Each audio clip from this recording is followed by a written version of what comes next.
പൊതുവെ ഇതിലെല്ലാരും ഇതിനെന്തെങ്കിലും കുറ്റമുണ്ട് പറ്റൂല എന്ന് പറയാൻ ആകെ കാരണം പറയുക ഈ കച്ചവടത്തിൽ എന്തുണ്ട്, നിബന്ധനകൾ വെച്ചിട്ടുള്ള കച്ചവടമാണ്.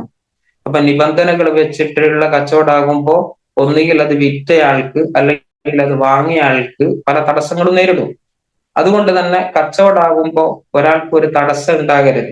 തടസ്സങ്ങൾ ഇല്ലാതെ വാങ്ങിയ ആൾക്ക് അത് ഉപയോഗിക്കാൻ കഴിയണം. ഇപ്പൊ വാങ്ങുന്ന ആളോട് പറയുന്നു, നിങ്ങൾ ഇത് ഒരാൾക്കും കൊടുക്കരുത് എന്ന നിബന്ധനയോടുകൂടെയാണ് ഒരു സാധനം ഒരാൾക്ക് കച്ചവടം ചെയ്യുന്നത് അല്ലെങ്കിൽ കൊടുക്കുന്നത്, വിൽക്കുന്നത് എങ്കിൽ ആ കച്ചവടം ശരിയാകൂല. കാരണം അവിടെ വാങ്ങുന്ന ആൾക്ക് തടസ്സം ഉണ്ടാക്കുന്ന ഒരു നിബന്ധന വെച്ചിട്ടുണ്ട്. അപ്പൊ നിബന്ധന വെക്കുന്നുണ്ട് എന്നാണ് പൊതുവെ ഇതിനെ എതിർക്കുന്ന ആളുകൾ പറയുന്നത്. യഥാർത്ഥത്തിൽ കച്ചവടത്തിൽ ഒരു നിബന്ധന ഇല്ല എന്ന് സ്റ്റോറിൽ പോയി വാങ്ങുന്ന ആളുകൾക്കറിയാം. ഇവിടെ കച്ചവടത്തിനല്ല നിബന്ധന വെക്കുന്നത്. നിബന്ധനകൾ ഉണ്ട്, ശരിയാണ്, പക്ഷെ അത് കച്ചവടത്തിനല്ല. അത് ജോലിയിൽ പ്രവേശിക്കുമ്പോൾ നാം ഒരു ഡിസ്ട്രിബ്യൂട്ടർ ആയിട്ട് ഇതിൽ ജോയിൻ ചെയ്യുകയാണെങ്കിൽ ചില നിബന്ധനകളുണ്ട്. നിങ്ങളുടെ ടീമിലെ ആ രണ്ട് ടീമും 1ഉം 2ഉം അത് മാച്ച് ചെയ്യുന്നതിന്റെ വരുമാനമാണ് നിങ്ങൾക്ക് ലഭിക്കുക. ഇങ്ങനെ പല നിബന്ധനകളും ഉണ്ട്. അതുപോലെ തന്നെ നിങ്ങൾ വാങ്ങുന്ന 75%, അതിന്റെ പ്രൊഡക്റ്റിന്റെ 75%ആണ് BV കാണിക്കുക. ഇതൊക്കെ ജോലിയിലുള്ള നിബന്ധനയാണ്. ജോലിയിൽ ഒരു നിബന്ധനയും ഇല്ലാത്ത ജോലി ലോകത്ത് ഏത് ജോലിയാണുള്ളത്? ഞാൻ നിങ്ങളെ കുറ്റപ്പെടുത്തുകയല്ല, നിങ്ങളെ ലീഡർമാർ വഞ്ചിക്കുകയാണ് എന്നൊക്കെ പറഞ്ഞ ആളുകളുണ്ട്. അതുപോലെ തന്നെ നിങ്ങളെ സ്റ്റാറ്റസ് വെക്കുമ്പോ നിങ്ങൾ വെറു ഈ മരുന്ന് കച്ചവടക്കാരാണ് എന്നുള്ളൊരു പുച്ഛ മനോഭാവം ആളുകൾക്ക് തോന്നുമല്ലോ. അപ്പോഴൊക്കെ എന്ത് പറഞ്ഞാലും നാം അപ്പൊ മനസ്സിലാക്കേണ്ടത് ഇത് നാം ഒരുപാട് ഇതിന്റെ കാര്യങ്ങളൊക്കെ പഠിച്ചതാണ്. അതേപോലെ അവര് പഠിച്ചിട്ടില്ലാലോ, അദ്ദേഹം മനസ്സിലാക്കിയിട്ടില്ലാലോ. അപ്പൊ അദ്ദേഹത്തിന്റെ പ്രശ്നമാണ്, അദ്ദേഹത്തിന് കാര്യം തിരിഞ്ഞാൽ മനസ്സിലാകും. അപ്പൊ എന്റെ പ്രശ്നമല്ല അത് എന്ന് ചിന്തിക്കുകയാണെങ്കിൽ നമ്മെ ഒരാൾക്കും നെഗറ്റീവ് കൊണ്ട് തളർത്താൻ കഴിയുകയില്ല. തോന്നിവാസങ്ങളും വിവാഹത്തിൽ നടക്കുന്നത് കൊണ്ട് ഞാൻ തീരുമാനിക്കുകയാണ് ഞാൻ വിവാഹം കഴിക്കൂല. അത് യഥാർത്ഥത്തിൽ തെറ്റായൊരു തീരുമാനമാണ്. വിവാഹം നല്ലതാണ്. കല്യാണം കഴിക്കുക എന്നുള്ളത്, ഒരു കുടുംബം ഉണ്ടാവുക എന്നൊക്കെ ഉള്ളത് വളരെ നല്ല കാര്യമാണ്. പക്ഷെ ചില ആളുകൾ അത് തെറ്റായ വഴിയിലൂടെ നടത്തുന്നത് കൊണ്ട് ഞാൻ വിവാഹം കഴിക്കൂല എന്ന് തീരുമാനമെടുക്കുന്നത് ശരിയല്ല. അതുപോലെയാണ് MLE സ്റ്റൈൽ മാർക്കറ്റിംഗ് കമ്പനി ചിലർ തെറ്റായ രീതിയിൽ അതിനെ കൊണ്ടുപോകുന്നുണ്ട്. അതുകൊണ്ട് അതിലേക്ക് ഞാൻ ഇല്ല എന്ന് പറയുന്നത് ഒരിക്കലും ശരിയല്ല. പല നെഗറ്റീവുകൾ കേൾക്കേണ്ടി വരും. നമ്മുടെ സമൂഹത്തിൽ നിന്ന്, നാട്ടുകാരിൽ നിന്ന്, കുടുംബത്തിൽ നിന്ന് കേൾക്കേണ്ടി വരും. എന്നാൽ അതൊക്കെ തരണം ചെയ്യാനുള്ള കോൺഫിഡന്റ് നമുക്ക് ഇതിന്റെ ട്രെയിനിങ്ങിലൂടെ അല്ലെങ്കിൽ ലീഡേഴ്സിലൂടെ മുന്നേ അനുഭവിച്ച ആളുകളിൽ നിന്ന് നമുക്ക് ഒരുപാട് പഠിക്കാനും മനസ്സിലാക്കാനും ഉൾക്കൊള്ളാനും കഴിയും. വലിയ വലിയ ബിസിനസ് നടത്തുന്ന ആളുകൾക്ക് ചിലപ്പോൾ 100 തൊഴിലാളികളായിരിക്കാം അവരുടെ കൂടെ ഉള്ളത്. എന്നാൽ നമ്മോടൊപ്പം ഉള്ളത് നമ്മെ പോലെയുള്ള 100 ബിസിനസ്സേഴ്സാണ്. അത് വലിയൊരു മാറ്റമാണ്. ചില കമ്പനികളുണ്ട്, അവർ പണത്തിലാണ് പ്രാധാന്യം പറയുന്നത്. നിങ്ങൾക്ക് ഇത്ര ആളുകൾ നിങ്ങളുടെ കൂടെ വന്നാൽ ഇത്ര പണം കിട്ടും. ഇങ്ങനെ ഇപ്പോഴും ഇതേ നിലയിൽ തുടരുന്ന കമ്പനികളുണ്ട്. പ്രൊഡക്റ്റുകളും അവർക്കുണ്ട്. പക്ഷെ പ്രൊഡക്റ്റുകൾ വെറും നാമമാത്ര പ്രൊഡക്റ്റുകളാണ്. പ്രൊഡക്റ്റുകളിലല്ല അവരുടെ പ്രാധാന്യം. അവർ പറയുന്നത് നിങ്ങൾക്ക് ഇത്ര പൈസ കിട്ടും. യഥാർത്ഥത്തിൽ അങ്ങനെയുള്ള കമ്പനിയിലേക്ക് ജോയിൻ ചെയ്യരുത് എന്ന് നമ്മുടെ റോബോട്ട് കിയോസാക്കിയെ പോലെയുള്ള ആളുകൾ പറയുന്നുണ്ട്. അത്തരം കമ്പനികൾ നിങ്ങളെ ബിൽഡ് ചെയ്യുന്ന കമ്പനിയല്ല. നിങ്ങൾ ജോയിൻ ചെയ്യേണ്ടത് നിങ്ങളെ ബിൽഡ് ചെയ്യുന്ന കമ്പനിയിലായിരിക്കണം. അല്ലാതെ നിങ്ങൾക്ക് പെട്ടെന്ന് പണമുണ്ടാക്കി തരുന്ന കമ്പനിയിലല്ല. ആ കമ്പനിക്ക് കൂടുതൽ ആയുസ് ഉണ്ടാവുകയില്ല. ഇങ്ങോട്ട് കിട്ടാൻ വേണ്ടി ഒരിക്കലും നാം ആർക്കും സ്നേഹം നൽകരുത്. പിന്നെ സ്നേഹം നൽകുമ്പോൾ നാം നിഷ്കളങ്കമായി നൽകണം.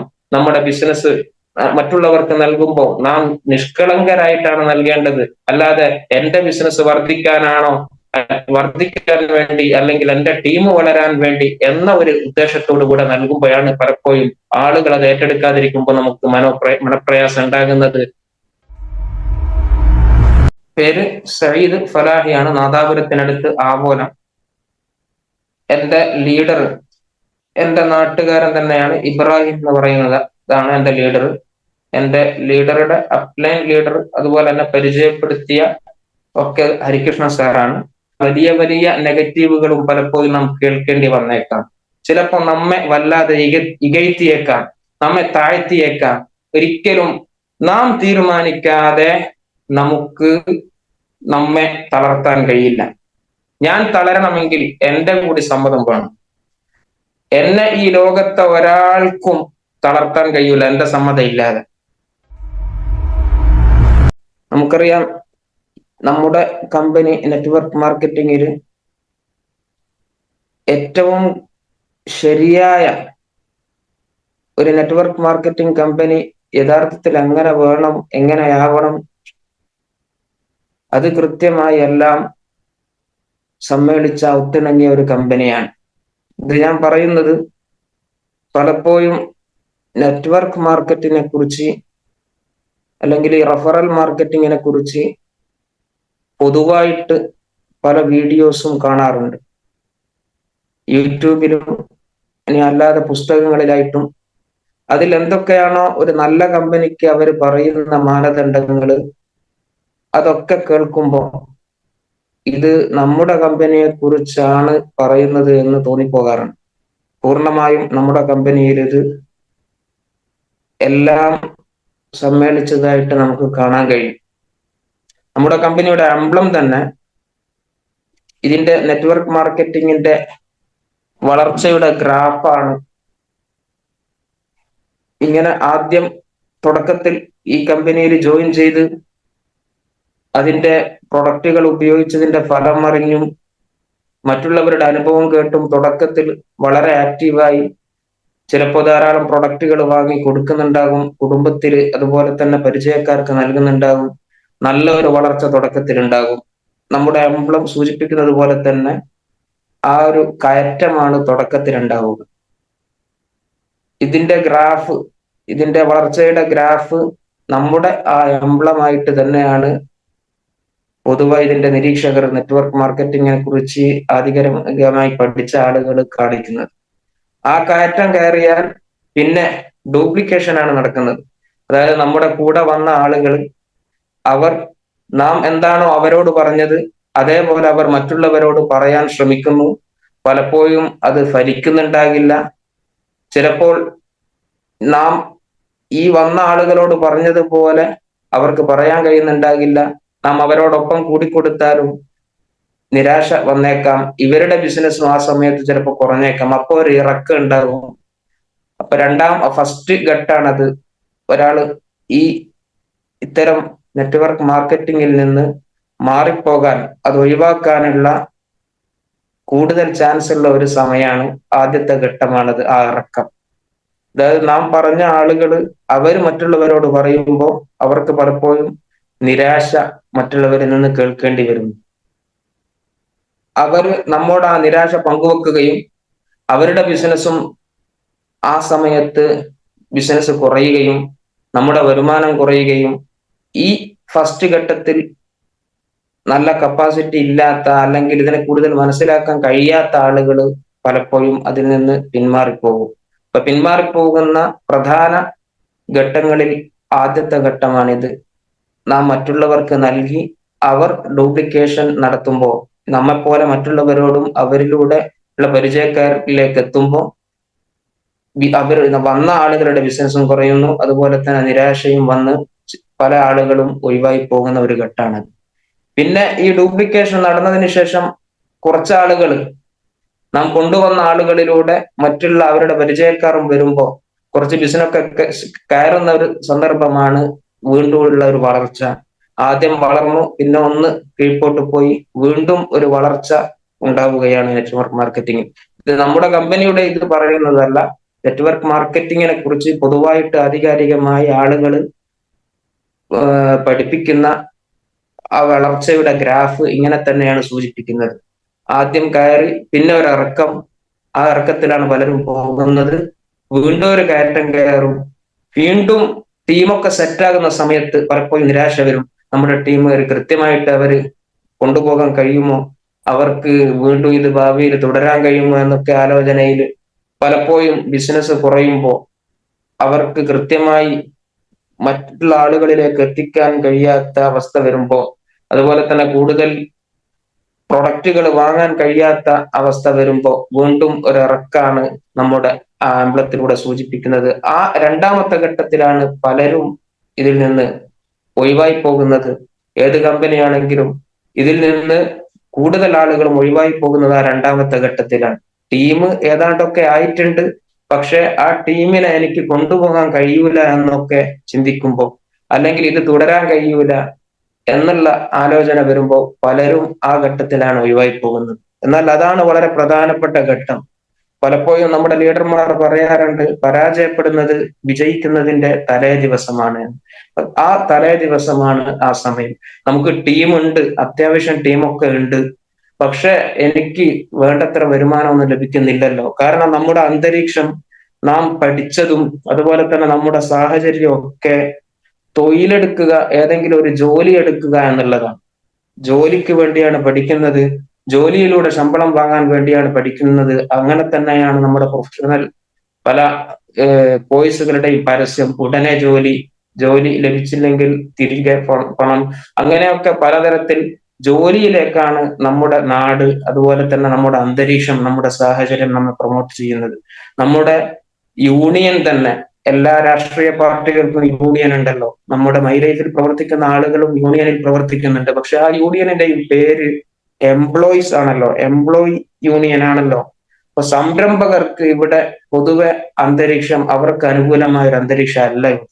അതുകൊണ്ട് തന്നെ ഈ രണ്ടാമത്തെ ഘട്ടത്തിൽ ഭൂരിപക്ഷം ആളുകളും, അല്ലെങ്കിൽ പിടിച്ചു നിൽക്കാൻ കഴിയാത്ത ഏതാണ്ട് ആളുകളും മാറിപ്പോകുന്ന ഒരു ഘട്ടമാണ് ഈ ഘട്ടം, ആ ഇറക്കം. പക്ഷെ യഥാർത്ഥത്തിൽ ഈ ഘട്ടത്തിൽ പിടിച്ചു നിൽക്കാൻ കഴിഞ്ഞാൽ ടീമിനെ എനിക്ക് വളർത്താൻ കഴിയുമെന്നുള്ള ഒരു കോൺഫിഡൻസും, അതുപോലെ തന്നെ എന്റെ മനസ്സിൽ ഇതെനിക്ക് കഴിയുമെന്നുള്ള ചിന്തയും, അതിന് വേണ്ട രീതിയിൽ തന്റെ ആളുകളെ ഒക്കെ കൊണ്ടുപോകാൻ കഴിയുന്ന ഒരു അവസ്ഥയിലേക്ക് ഒരാൾക്ക് എത്താൻ കഴിഞ്ഞാൽ, ആ നിലയിൽ ഇതിനെ മനസ്സിലാക്കാനും ക്ഷമിക്കാനും അതിന് കാത്തിരിക്കാനും സമയം അതിനു വേണ്ടി മാറ്റി നിർത്താൻ കഴിയുന്ന ആളുകൾക്ക് പിന്നെ ഇറക്കമില്ല. അതാണ് നമ്മുടെ മൈലൈഫിന്റെ ആ ചിഹ്നത്തില് ഇങ്ങനെ കയറി പിന്നെ ഇങ്ങനെ ഇറങ്ങി, വീണ്ടും കയറി വീണ്ടും ഇറങ്ങി, ഈ ഇറക്കത്തിലാണ് ഏതാണ്ട് ആളുകളും പോകുന്നത്. പക്ഷെ ഇവിടെ പിടിച്ചു നിൽക്കുകയും ആ ഉള്ള ടീമിനെ കൂടുതൽ ഡെവലപ്പ് ചെയ്തുകൊണ്ട്, കൂടുതൽ വളർത്തിക്കൊണ്ട്, കൂടുതൽ അവരെ കൂടി നാം പഠിച്ച കാര്യങ്ങളൊക്കെ അവരിലേക്ക് എത്തിക്കാനുള്ള ട്രെയിനിങ്ങുകൾ, അതുപോലെ തന്നെ മറ്റു പ്രോഗ്രാമുകളിലൊക്കെ എത്തിച്ചിട്ട് അവരെ കൂടുതൽ കരുത്തുറ്റരാക്കുകയാണെങ്കിൽ പിന്നെ ഒരു ഇറക്കയില്ല. അത് ഉയർച്ചയിലേക്കാണ്. ആ ഉയർച്ചയിലേക്ക് കയറിയാൽ നമുക്ക് സാമ്പത്തിക ഫ്രീഡം, അതുപോലെ തന്നെ ടൈം ഫ്രീഡം, ഇതൊക്കെ ലഭിക്കുന്ന ഒരു അവസരമാണിത്.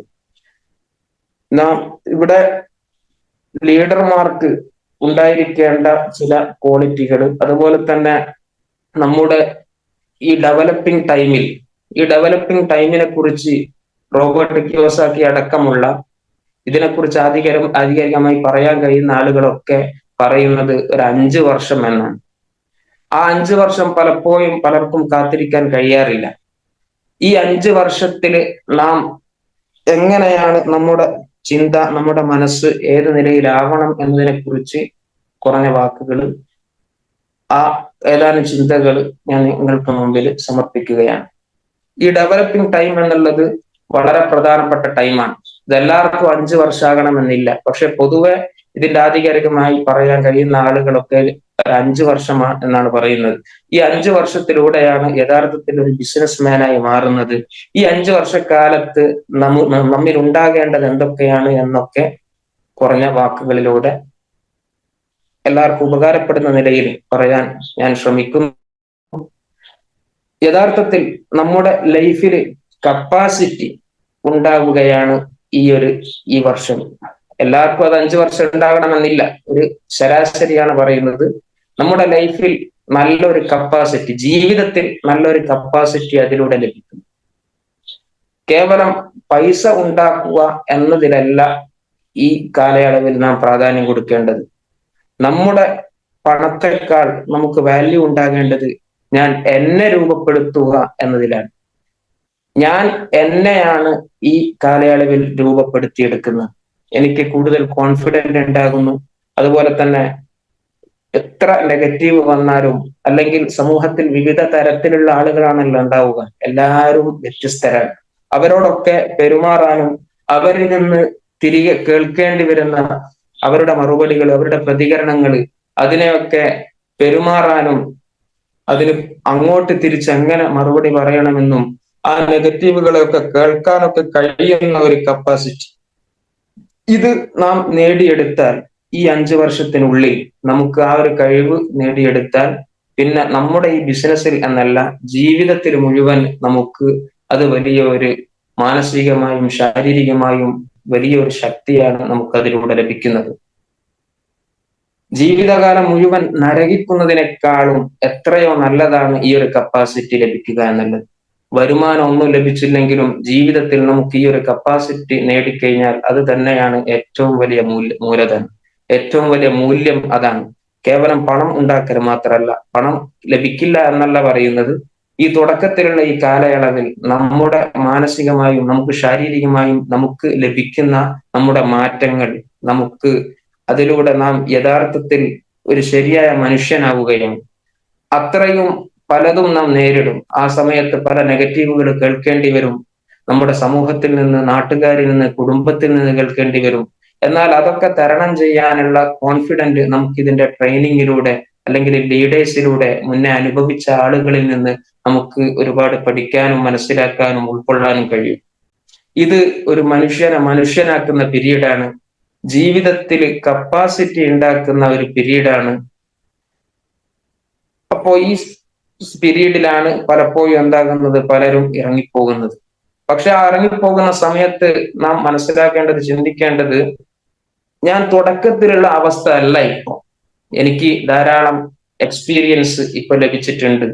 അത്യാവശ്യം എനിക്ക് ടീം വന്നിട്ടുണ്ട്. അവസാനമായി ആ ഇറങ്ങിപ്പോകുന്ന ആ സമയം നാം ആലോചിക്കേണ്ടത്, എനിക്ക് ടീമുണ്ട്, അത്യാവശ്യം ടീമുണ്ട്.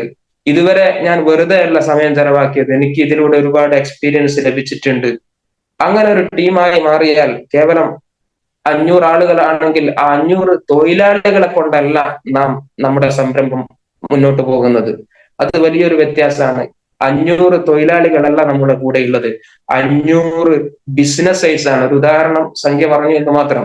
100 ആളുകളാണ് നമ്മോടൊപ്പം ഉള്ളതെങ്കിൽ കേവലം മറ്റുള്ള ബിസിനസ് പോലെ, മറ്റുള്ള ബിസിനസ്സുകൾ, വലിയ വലിയ ബിസിനസ് നടത്തുന്ന ആളുകൾക്ക് ചിലപ്പോൾ 100 തൊഴിലാളികളായിരിക്കാം അവരുടെ കൂടെ ഉള്ളത്. എന്നാൽ നമ്മോടൊപ്പം ഉള്ളത് നമ്മെ പോലെയുള്ള 100 ബിസിനസ്സേഴ്സ് ആണ്. അത് വലിയൊരു മാറ്റമാണ്. ഈ നെറ്റ്വർക്ക് മാർക്കറ്റിങ്ങിനെ കുറിച്ച് റോബർട്ട് കിയോസാക്കി നാം ആ Rich Dad and Poor Dad എന്ന പുസ്തകം മാത്രമല്ല, പല പുസ്തകങ്ങളും അദ്ദേഹത്തിൻ്റെതായിട്ട് ഇതിനെക്കുറിച്ച് നന്നായിട്ട് പറയുന്ന പുസ്തകങ്ങളുണ്ട്. ആ പുസ്തകത്തിലൊക്കെ ഈ നെറ്റ്വർക്ക് മാർക്കറ്റിങ്ങിന്റെ സാധ്യതയും, അതിന്റെ എല്ലാ കമ്പനികളും ഇതിൽ വിജയിക്കുമെന്ന് അദ്ദേഹം പറയുന്നില്ല. പക്ഷെ അദ്ദേഹം വിജയിക്കുമെന്ന് പറയുന്ന കമ്പനികൾ ഇന്ന മാനദണ്ഡങ്ങളാണ് എന്നൊക്കെ പറയുമ്പോൾ അത് കൃത്യമായും MI ലൈഫ് സ്റ്റൈൽ മാർക്കറ്റിങ്ങിന്റെ അതേ സ്വഭാവമാണ് എന്ന് നമുക്ക് ആ പുസ്തകങ്ങൾ വായിക്കുമ്പോഴൊക്കെ മനസ്സിലാകുന്നതാണ്. അപ്പോ നമ്മുടെ ഇതിലേക്ക്, ഒരു നെറ്റ്വർക്ക് മാർക്കറ്റിങ്ങിലേക്ക് ഒരാൾ വരുമ്പോ എന്താണ് ഇത്രമാത്രം നെഗറ്റീവ് ആളുകളിൽ നിന്ന് കേൾക്കുന്നത്? ഞാൻ നേരത്തെ പറഞ്ഞതുപോലെ നമ്മുടെ അന്തരീക്ഷം മുഴുവൻ ഈ തൊഴിലെടുക്കുക, ജോലി നേടുക എന്നുള്ളതാണ്. അതുകൊണ്ട് തന്നെ ഈ ഒരു ചേഞ്ചിലേക്ക് നാം വരുമ്പോ പെട്ടെന്ന് അത് വലിയൊരു ചേഞ്ചാണ് നമ്മിൽ ഉണ്ടാക്കുന്നത്. മാനസികമായും ശാരീരികമായും വൈകാരികമായും നാം ആകെ മാറുകയാണ്. കാരണം ഇതിലൂടെ പെട്ടെന്ന് സംതൃപ്തി ലഭിക്കണമെന്നില്ല. ഒരു ജോലിക്ക് നാം പോകുമ്പോൾ ആ ജോലിക്ക് രാവിലെ പോയി രാത്രി തിരിച്ചു വരുമ്പോ നമ്മുടെ ആ ജോലി കഴിഞ്ഞു, വീണ്ടും അടുത്ത ദിവസം പോകുന്നു. അങ്ങനെ ഒരു മാസം കഴിയുമ്പോൾ നമുക്ക് വരുമാനം ലഭിക്കുന്നു. എന്നാൽ തുടക്കത്തിൽ ഇതിൽ വരുമാനം ലഭിക്കുന്നില്ലല്ലോ, എനിക്ക് വേണ്ട രീതിയിൽ ഞാൻ മുമ്പുള്ള ആ ജോലി പോലെ ഇപ്പോ ഇതിൽ എനിക്ക് വരുമാനം കിട്ടുന്നില്ലല്ലോ എന്നൊക്കെ വേവലാതിപ്പെടുന്ന ആളുകൾ ഉണ്ടാകും. നാം അപ്പോൾ മനസ്സിലാക്കേണ്ടത്, ഈ ബിസിനസിന്റെ രീതി സംതൃപ്തി പെട്ടെന്ന് ലഭിക്കലല്ല, പെട്ടെന്ന് ലഭിക്കണമെന്നില്ല. ഇത് ആ തുടക്കത്തിലുള്ള ആ ഡെവലപ്പിംഗ് ടൈമിൽ നാം ഫിസിക്കലായിട്ട് മാറും. ചിലപ്പോൾ അപ്പൊ മാനസികമായിട്ട് നാം ആ സമയത്ത് മാറിയിട്ടുണ്ടാവുകയില്ല. ശാരീരികമായും ഫിസിക്കലായിട്ടും മാനസികമായി മെന്റലി ആയിട്ടും അതുപോലെ തന്നെ വൈകാരികമായി ഒക്കെ ഇതിലേക്ക് മാറുമ്പോഴാണ് നാം യഥാർത്ഥ ബിസിനസ്സേഴ്സ് ആയി മാറുന്നത്. അല്ലാതെ കേവലം തുടക്കത്തിൽ ചിലപ്പോൾ നാം ചിരിക്കുന്നുണ്ടാകും, ഉള്ളിൽ നമുക്ക് പല പ്രയാസങ്ങളും വിഷമങ്ങളും ഉണ്ടാകും. എനിക്കിത് മുന്നോട്ട് കൊണ്ടുപോകാൻ കഴിയൂല എന്ന തോന്നലുണ്ടാകും.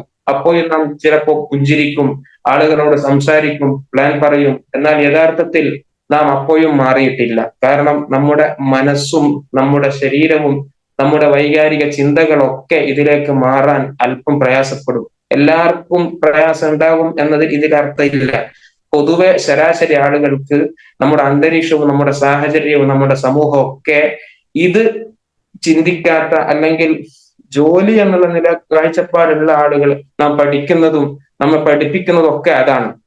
അതുകൊണ്ട് തന്നെ ഈ ഒരു ചേഞ്ചിലേക്ക് വലിയ പ്രയാസങ്ങൾ പലപ്പോഴും ആളുകൾ പ്രയാസപ്പെടേണ്ടി വരുമെന്ന് റോബർട്ട് കിയോസാക്കി ഒക്കെ അതുപോലെയുള്ള ആളുകളൊക്കെ ഇതിനെക്കുറിച്ച് പറയുന്നുണ്ട്. അതുകൊണ്ട് തന്നെ ഈ മേഖലയിൽ പ്രവർത്തിക്കുന്ന ചില കമ്പനികളുണ്ട്, അവർ പണത്തിലാണ് പ്രാധാന്യം പറയുന്നത്. നിങ്ങൾക്ക് ഇത്ര ആളുകൾ നിങ്ങളുടെ കൂടെ വന്നാൽ ഇത്ര പണം കിട്ടും. ഇങ്ങനെ ഇപ്പോഴും ഇതേ നിലയിൽ തുടരുന്ന കമ്പനികളുണ്ട്. പ്രൊഡക്റ്റുകളും അവർക്കുണ്ട്. പക്ഷെ പ്രൊഡക്റ്റുകൾ വെറും നാമമാത്ര പ്രൊഡക്റ്റുകളാണ്. പ്രൊഡക്റ്റുകളിലല്ല അവരുടെ പ്രാധാന്യം. അവർ പറയുന്നത് നിങ്ങൾക്ക് ഇത്ര പൈസ കിട്ടും, ഇത്ര പൈസ കിട്ടും. യഥാർത്ഥത്തിൽ അങ്ങനെയുള്ള കമ്പനിയിലേക്ക് ജോയിൻ ചെയ്യരുത് എന്ന് നമ്മുടെ റോബർട്ട് കിയോസാക്കിയെ പോലെയുള്ള ആളുകൾ പറയുന്നുണ്ട്. അത്തരം കമ്പനികൾ നിങ്ങളെ ബിൽഡ് ചെയ്യുന്ന കമ്പനിയല്ല. നിങ്ങൾ ജോയിൻ ചെയ്യേണ്ടത് നിങ്ങളെ ബിൽഡ് ചെയ്യുന്ന കമ്പനിയിലായിരിക്കണം, അല്ലാതെ നിങ്ങൾക്ക് പെട്ടെന്ന് പണമുണ്ടാക്കി തരുന്ന കമ്പനിയിലല്ല. ആ കമ്പനിക്ക് കൂടുതൽ ആയുസ് ഉണ്ടാവുകയില്ല. നിങ്ങളെ ബിൽഡ് ചെയ്യുക, അതിലൂടെ നിങ്ങൾ ജനങ്ങളെ ബിൽഡ് ചെയ്യുക, ജനങ്ങൾ നിങ്ങൾക്ക് ബിസിനസ് ഉണ്ടാക്കി തരും. അതാണ് യഥാർത്ഥ കമ്പനിയുടെ നില. ആ നിലയിലായിരിക്കും. അതുകൊണ്ട് തന്നെ ഇപ്പോഴും നാം കേൾക്കുന്നതാണ്, ഇതിനേക്കാളൊക്കെ പണം ഇന്ന കമ്പനിയിൽ നിന്ന് കിട്ടും, അവിടെ നിങ്ങൾ ഇത്ര ആളുകളെ ഇതിൽ വന്നിട്ട് അവരെ കൊണ്ട് പ്രൊഡക്റ്റുകൾ എടുപ്പിച്ചാൽ മതി. അവിടെ പ്രൊഡക്റ്റുകൾ എടുപ്പിക്കലാണ്. നമ്മുടെ പ്രൊഡക്റ്റുകൾ, ആവശ്യമുള്ള പ്രൊഡക്റ്റുകൾ അവർക്ക് പ്രൊഡക്റ്റിന്റെ പ്രാധാന്യം മനസ്സിലാക്കി കൊടുക്കലാണ് നമ്മുടെ പണി. അല്ലാതെ എങ്ങനെയെങ്കിലും അവരെ ഇതിൽ ചേർത്ത് പ്രൊഡക്റ്റുകൾ എടുപ്പിച്ച് വരുമാനം ഉണ്ടാക്കുന്ന ആളുകളും നമ്മുടെ കൂട്ടത്തിലുണ്ടാകും. അത് തെറ്റായി മനസ്സിലാക്കുന്നത് കൊണ്ടാണ്. പ്രൊഡക്റ്റിന്റെ പ്രാധാന്യം മനസ്സിലാക്കുമ്പോൾ അവർ തന്നെ ഓട്ടോമാറ്റിക് ആയിട്ട് അതെടുക്കും. പ്രൊഡക്റ്റുകളിലാണ് നമ്മുടെ പ്രാധാന്യം. അല്ലാതെ കേവലം ഇത്ര പൈസ എന്ന് പറഞ്ഞ് കമ്പനിയിൽ നാം ജോയിൻ ചെയ്യുമ്പോൾ യഥാർത്ഥത്തിൽ നാം മറ്റുള്ള ആളുകളെ നമുക്ക് അത് ജനങ്ങളെ ബിൽഡ് ചെയ്യാൻ നമുക്ക് സാധിക്കുകയില്ല. നാം നമ്മെ ബിൽഡ് ചെയ്തുകൊണ്ട് നമുക്ക് മുന്നോട്ട് പോകാൻ കഴിയണം. ഇന്നലെ ഹരികൃഷ്ണ സാർ തന്റെ അനുഭവങ്ങൾ പറഞ്ഞപ്പോ അദ്ദേഹം ഒരു കാര്യം വിട്ടുപോയി എന്ന് പറഞ്ഞിട്ടുണ്ട്. ഒന്ന്, അപ്ലൈൻ, അദ്ദേഹത്തെ കൊണ്ടുവന്ന അപ്ലൈൻ പെട്ടെന്ന് ഇതിൽ നിന്ന് ഒഴിവായി പോയിട്ടുണ്ടായിരുന്നു. പിന്നെ ബിജു സാർ അദ്ദേഹത്തെ ഏറ്റെടുത്തു. അപ്പൊ അപ്ലൈൻ ഇല്ലെങ്കിലും ഇതിലൂടെ നമുക്ക് വിജയിക്കാൻ കഴിയും. കാരണം അപ്ലൈൻ നമുക്ക് തുടക്കത്തിൽ നമുക്ക് ചിലപ്പോൾ ഇതിലേക്കുള്ള ക്ഷണം നൽകിയിട്ടുണ്ടെങ്കിലും പിന്നീട് അപ്ലൈൻ ചിലപ്പോൾ വിട്ടുപോയേക്കാം. എന്നാലും അപ്ലൈനിന്റെ മേലെയുള്ളവരെ, അതിൽ സക്സസ്ഫുൾ ആയിട്ടുള്ള അപ്ലൈൻ ആരാണോ അവരെ നമ്മുടെ കൂടെ നിർത്തിയാൽ നമുക്ക് വിജയിക്കാൻ കഴിയും. അതുപോലെ തന്നെ ഇതിൽ നിന്ന് നാം മാറി നിൽക്കുകയാണെങ്കിൽ, അഥവാ ഇനി എനിക്ക് മുന്നോട്ട് കൊണ്ടുപോകാൻ കഴിയുന്നില്ല, ഞാൻ നിർത്തുകയാണ് എന്നാണ് ഒരാൾ തീരുമാനം എടുക്കുന്നതെങ്കിൽ പിന്നെ ജീവിതത്തിൽ കൂടുതൽ നെഗറ്റീവിലായിരിക്കും നാം പോവുക. കാരണം നാം അനുഭവിച്ച ആ ഒരു കോൺഫിഡന്റും നാം അനുഭവിച്ചതായ മാനസികമായ സന്തോഷമൊക്കെ പിന്നെ നഷ്ടപ്പെടും. ഈ സമയത്ത്, ഇതിലുള്ള സമയത്ത് നാം അനുഭവിക്കുന്ന ആ സന്തോഷം നമുക്ക് നഷ്ടപ്പെടുമ്പോഴാണ് മനസ്സിലാവുക. ഇപ്പോൾ നമ്മുടെ കൂടെ ലീഡേഴ്സ് ഉണ്ട്. അതുപോലെ തന്നെ പ്രഭാതത്തിൽ തന്നെ സൂം മീറ്റിംഗിൽ നാം സംസാരം കേൾക്കുന്നു, ആളുകളെ കാണുന്നു. അതൊക്കെ മാനസികമായിട്ട് നമുക്ക് വലിയൊരു സന്തോഷവും ഉന്മേഷവും നമുക്ക് അതിലൂടെ ലഭിക്കുന്നുണ്ട്. എന്നാൽ ഇതിൽ നിന്ന് പിന്മാറിയാൽ ആണ് യഥാർത്ഥത്തിൽ ഇതിന്റെ നഷ്ടം നമുക്ക് തിരിച്ചറിയുക. കണ്ണ് ഇല്ലാത്തവനാകുന്നല്ലോ കണ്ണിന്റെ വില മനസ്സിലാവുക. കണ്ണുള്ള സമയത്ത് ആ കാഴ്ചയുടെ ആ അനുഗ്രഹം എത്രത്തോളം വലുതാണെന്ന് പലപ്പോഴും തിരിച്ചറിയണമെന്നില്ല. എന്നാൽ അത് നഷ്ടപ്പെടുമ്പോഴാണ് അതിന്റെ വില നമുക്ക് മനസ്സിലാവുക എന്ന് പറയുന്നത് പോലെ, ഈ നമ്മുടെ ഈ ഒരു സിസ്റ്റത്തിൽ നിന്ന്, അല്ലെങ്കിൽ ഈ ലീഡേഴ്സിന്റെ കൂടെ നിൽക്കുന്ന ഈ മൈ ലൈഫ് എന്ന കുടുംബത്തിൽ നിൽക്കുമ്പോഴുള്ള ആ ഒരു സന്തോഷവും ആ ഒരു അനുഭവവും നമുക്ക് അത് നഷ്ടപ്പെട്ടാൽ, ഇതിൽ നിന്ന് മാറി നിൽക്കുമ്പോഴാണ് നമുക്ക് തിരിച്ചറിയുക. നമ്മുടെ കൂടെയുള്ള ആളുകൾ അവർ പലതും പഠിച്ചവരാണ്, പക്ഷെ അവർക്ക് അതിനനുസരിച്ചുള്ള ജോലിയില്ല. നാം കേൾക്കുന്നതൊക്കെ പലപ്പോഴും നെഗറ്റീവായിരിക്കും. നെഗറ്റീവ് കേട്ടാൽ അതിന് പോസിറ്റീവായി ചിന്തിക്കാനുള്ള കഴിവ് നമുക്ക് അപ്പോൾ ലഭിക്കണമെന്നില്ല. എന്നാൽ ഈ ഡെവലപ്പിംഗ് ടൈമിലൂടെ നാം നേടിയെടുക്കുന്ന ആ ഒരു കോൺഫിഡന്റും അതുപോലെ തന്നെ നെഗറ്റീവ് എത്ര കേട്ടാലും അതിനെയൊക്കെ പോസിറ്റീവായിട്ട് ചിന്തിക്കാൻ കഴിയുന്ന ഒരവസ്ഥയും നമുക്ക് ഇതിലുള്ളപ്പോഴാണ് നമുക്ക് ലഭിക്കുന്നത്. ഇതിനെ ഒഴിവാക്കിയാൽ നമുക്ക് പലപ്പോഴും അത് നഷ്ടപ്പെടും. ആ ഒഴിവാക്കുമ്പോഴാണ് നാം ഈ ഇപ്പോ അനുഭവിക്കുന്നതിന്റെ ആ ഒരു സുഖം അത് എത്രമാത്രം വലുതാണെന്ന് നമുക്ക് മനസ്സിലാവുകയുള്ളൂ. പലപ്പോഴും പലർക്കും മടിയാണ്, ഞാൻ ഉൾപ്പെടെ പലർക്കും ഫീൽഡിലേക്ക് ഇറങ്ങാൻ മടിയാണ്. പക്ഷെ യഥാർത്ഥത്തിൽ മടി എന്നില്ല എന്ന കാര്യം ഇല്ല എന്നാണ് ഈ മനഃശാസ്ത്രജ്ഞർ പറയുന്നത്. മടി എന്നുള്ളത് അങ്ങനെ ഒന്നില്ല, ആർക്കും മടിയില്ല. പിന്നെ എന്താണ് മടി എന്നുള്ളത്? അതിന്റെ പിന്നിൽ ഒരു കാരണം ഉണ്ടാകും. അങ്ങനെ ഒരു വൈമനസ്യം ഉണ്ടാകണമെങ്കിൽ അതിന്റെ പിന്നിൽ ഒളിഞ്ഞു കിടക്കുന്ന ഒരു കാരണമുണ്ട്. ആ കാരണം എന്താണോ അത് കണ്ടെത്തിയാൽ അത് ഇല്ലാതാക്കാൻ കഴിയും. അല്ലാതെ മടി എന്നൊരു കാരണം നമുക്ക് ഇതിലേക്ക് ഫീൽഡിലേക്ക് ഇറങ്ങാനോ അല്ലെങ്കിൽ എന്തെങ്കിലും ചെയ്യാതിരിക്കാൻ മാനസികമായിട്ട് തോന്നുന്ന ആ ഒരു സ്വഭാവം അത് അതിന്റെ കാരണമാണ് യഥാർത്ഥത്തിൽ നമ്മെ അങ്ങനെയാക്കുന്നത്. മാനസികമായി നമുക്ക് അതിനൊരു ഊർജം ഇല്ലാതാക്കുന്നത് ആ ഒരു കാരണമാണ്. എന്താണോ ആ തടസ്സം, ആ കാരണം എന്താണോ അത് മനസ്സിലാക്കിയാൽ നമുക്ക് ഇല്ലാതാക്കാൻ കഴിയും. പലപ്പോഴും നമുക്ക് ആളുകളോട് ഇത് പറയുമ്പോ അല്ലെങ്കിൽ ഇതിന്റെ പ്ലാൻ പറഞ്ഞ് അവര് എല്ലാ നിലയിലും ഓക്കെ ആയിരുന്നു, പിന്നെ അവർ യാതൊരു പ്രതികരണവും ഇല്ല, പിന്നെ അവർ മാറി നിൽക്കുന്നു എന്ന തോന്നല് പലരെയും പ്രയാസപ്പെടുത്താറുണ്ട്, സങ്കടപ്പെടുത്താറുണ്ട്. അത് യഥാർത്ഥത്തിൽ നാം അവരെ സമീപിക്കുമ്പോഴുള്ള ചിന്ത നാം മാറ്റിയെടുത്താൽ നമുക്ക് അത് ആ പ്രയാസം ഇല്ലാതാക്കാൻ കഴിയും. നാം അവരെ സമീപിക്കുമ്പോൾ നമ്മുടെ മനസ്സിൽ ഉണ്ടാകേണ്ടത്, ഞാൻ ഇത് നൽകുന്നത് അദ്ദേഹത്തിന് എന്തെങ്കിലും ഈ നിലയിൽ നല്ലൊരു ജീവിതത്തിന് മെച്ചമുണ്ടാക്കുക, അല്ലെങ്കിൽ അദ്ദേഹത്തിന് ഇതിലൂടെ വളർന്നു വന്നാൽ കൂടുതൽ രക്ഷപ്പെടാൻ കഴിയുമല്ലോ, നല്ല നിലയിൽ രക്ഷപ്പെടാൻ കഴിയുമല്ലോ എന്നുള്ള നിലയിൽ നാം നൽകുമ്പോൾ അവരത് വേണ്ടെന്ന് വെച്ചാൽ അതിന്റെ പേരിൽ നാം പ്രയാസപ്പെടേണ്ടി വരില്ല. അത് നാം ഇപ്പോ മാതാപിതാക്കള് മക്കൾക്ക് സ്നേഹം നൽകുമ്പോൾ ആ സ്നേഹത്തിൽ ഒരിക്കലും തിരിച്ചു കിട്ടണമെന്ന് പ്രതീക്ഷിക്കരുത് എന്നാണ് പറയുന്നത്. നാം ആർക്ക് സ്നേഹം നൽകുമ്പോഴും ഇങ്ങോട്ട് കിട്ടാൻ വേണ്ടി ഒരിക്കലും സ്നേഹം നൽകരുത് എന്നാണ്.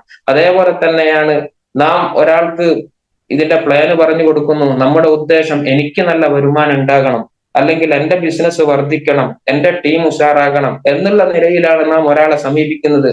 അവർ നാം വിചാരിച്ചതുപോലെ റെസ്പോൺസ് ചെയ്യുന്നില്ല എങ്കിൽ നമുക്ക് ആ സമയത്ത് വല്ലാത്ത പ്രയാസം ഉണ്ടാകും, സങ്കടം ഉണ്ടാകും. എന്നാൽ അതേ സ്ഥാനത്ത് ഞാൻ ഇങ്ങോട്ട് അങ്ങനത്തെ ഒരു ലാഭവും പ്രതീക്ഷിക്കാതെയാണ് ഞാൻ അദ്ദേഹത്തെ കാണുന്നതെങ്കിൽ, അദ്ദേഹത്തെ സമീപിക്കുന്നതെങ്കിൽ എനിക്ക് അദ്ദേഹം അത് ഒഴിവാക്കിയതിന്റെ പേരിൽ സങ്കടം ഉണ്ടാവുകയില്ല. അപ്പൊ ഇങ്ങോട്ട് കിട്ടാൻ വേണ്ടി ഒരിക്കലും നാം ആർക്കും സ്നേഹം നൽകരുത്. പിന്നെ സ്നേഹം നൽകുമ്പോൾ നാം നിഷ്കളങ്കമായി നൽകണം.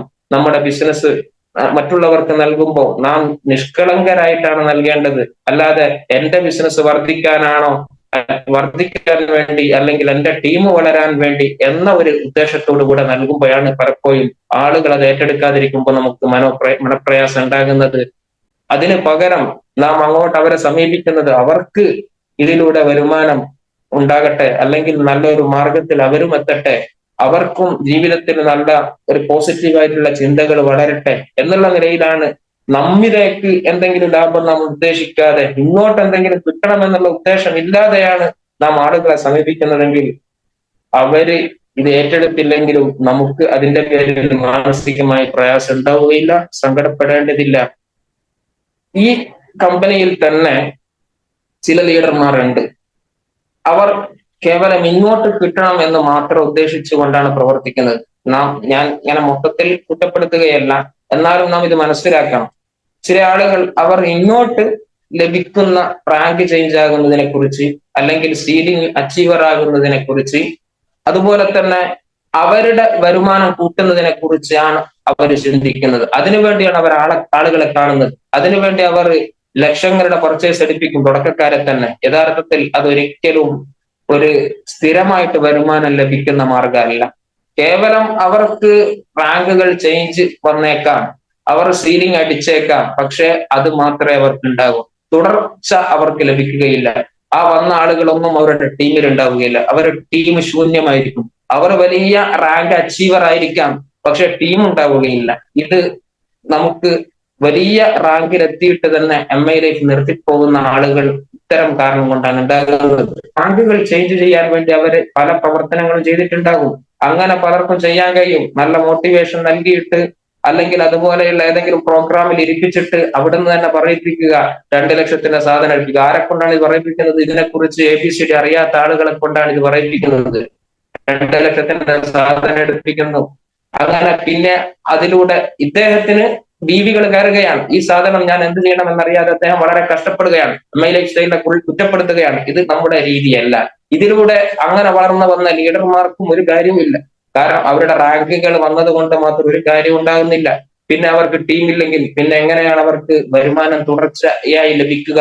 ഒരിക്കലും വരുമാനം അവർക്ക് ലഭിക്കുകയില്ല. ആ റാങ്ക് കയറിയ വരുമാനം മാത്രമേ അവർക്ക് ഉണ്ടാവൂ. ആ സമയത്തുള്ള ഫോട്ടോയും ആ സമയത്തുള്ള അഭിനന്ദനങ്ങളും മാത്രം. അതുകൊണ്ട് ഒരു കാര്യവുമില്ല. അപ്പോ നാം മറ്റുള്ളവരെ സമീപിക്കേണ്ടത് ഇങ്ങോട്ട് എന്തെങ്കിലും കിട്ടണം എന്നുള്ള ഉദ്ദേശത്തോടു കൂടെ ആവരുത്. അത് സ്നേഹം കൊടുക്കുമ്പോഴും നമ്മുടെ ലൈഫിൽ നാം പഠിക്കേണ്ട വലിയൊരു പാഠാണിത്. ആരെ നാം സ്നേഹിക്കുമ്പോഴും ഞാനത് സ്നേഹിക്കുന്നത് മാതാപിതാക്കൾ മക്കളെ സ്നേഹിക്കുകയാണെങ്കിലും മക്കളിൽ നിന്ന് എന്തെങ്കിലും പ്രതീക്ഷിച്ചിട്ടാണ് സ്നേഹിക്കുന്നതെങ്കിൽ ഒരിക്കലും അത് കിട്ടൂല. മക്കൾ ഞാൻ പ്രായമാകുമ്പോ എന്നെ നോക്കാൻ എന്റെ മക്കൾ ഉണ്ടാകണം എന്ന ഉദ്ദേശത്തോടു കൂടെയാണ് ചെറുപ്പത്തിൽ അവരെ പരിപാലിക്കുന്നതും അവർക്ക് വേണ്ട കാര്യങ്ങളൊക്കെ ചെയ്തു കൊടുക്കുന്നതെങ്കിൽ അത് അവരിൽ നിന്ന് ലഭിക്കാൻ സാധ്യതയില്ല. പക്ഷെ നാം അങ്ങോട്ട് കൊടുക്കുന്നത് ഇങ്ങോട്ട് ഒന്നും പ്രതീക്ഷിക്കാതെ നിഷ്കളങ്കമായ സ്നേഹമാണെങ്കിൽ നമുക്ക് തീർച്ചയായും ആ സ്നേഹം ഇങ്ങോട്ടും ലഭിക്കും. അപ്പൊ ഞാൻ നേരത്തെ പറഞ്ഞ കാര്യം, ഇതിലും ചില ലീഡർമാരുണ്ട്, അവർ തെറ്റായ വഴിയിലൂടെയാണ് എം ഐ ലൈഫ് സ്റ്റൈലിനെയും കൊണ്ടുപോകുന്നത്. അതുകൊണ്ട് എം ഐ ലൈഫ് സ്റ്റൈൽ മാർക്കറ്റിലേക്ക് ഞാൻ ഇല്ല എന്ന് പറയുന്നത് ശരിയല്ല. കാരണം കല്യാണം നമുക്കറിയാം, വിവാഹത്തിൽ പലതും നടക്കുന്നുണ്ട്, പല തോന്നിവാസങ്ങളും നടക്കുന്നുണ്ട്. തോന്നിവാസങ്ങളും വിവാഹത്തിൽ നടക്കുന്നത് കൊണ്ട് ഞാൻ തീരുമാനിക്കുകയാണ് ഞാൻ വിവാഹം കഴിക്കൂല. അത് യഥാർത്ഥത്തിൽ തെറ്റായ ഒരു തീരുമാനമാണ്. വിവാഹം നല്ലതാണ്.